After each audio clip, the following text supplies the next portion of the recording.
अस्सलाम वालेकुम।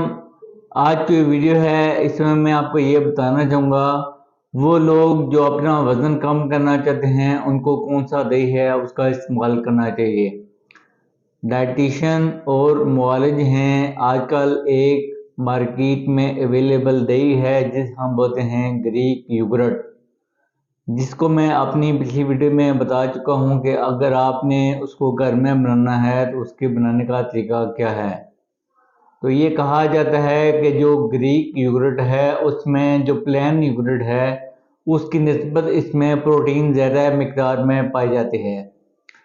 तकरीबन जो 100 ग्राम जो ग्रीक योगर्ट है उसमें 9 ग्राम तक प्रोटीन होते हैं और प्लेन योगर्ट में 3 ग्राम तक उसमें प्रोटीन होते हैं।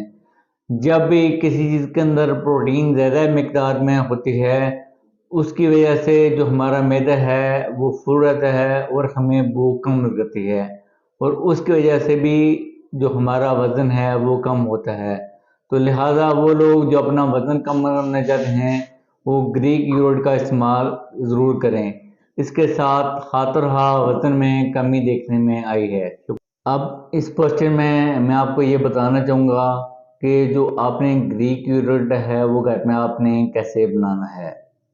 इसका बनाना घर में इंतहाई आसान है क्योंकि मार्केट में ये बहुत कॉस्टली अवेलेबल होता है।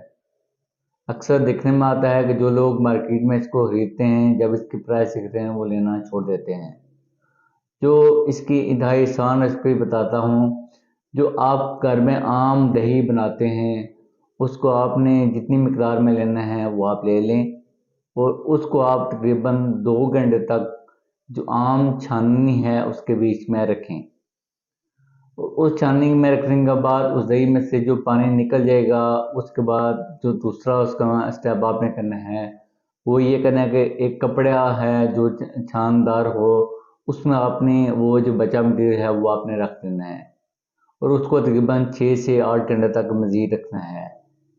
इसके बाद जो आपका दही बनेगा उसको हम बोलते हैं ये ग्रीक योगर्ट है। ये उसी तरह है जिस तरह आपको मार्केट में बहुत कॉस्टली जो आपको दही मिलता है। ये इसकी इंतहाई आसान रेसिपी है जो आप घर में इजीली बना सकते हैं। मैं आपको इस समरी में फिर बताना चाहूँगा वो लोग जो अपना वज़न कम करना चाहते हैं, शुगर के मरीज़ हैं, उनके लिए भी ये इंतहाई मुफीद है। इसके अलावा ये है कि वो लोग जिनको अक्सर दूध के साथ एलर्जी होती है उनके लिए भी इसका इस्तेमाल करना इंतहाई साजगार है। तो लिहाजा इसको ज़रूर इस्तेमाल करें जिनको इसकी ज़रूरत है। शुक्रिया।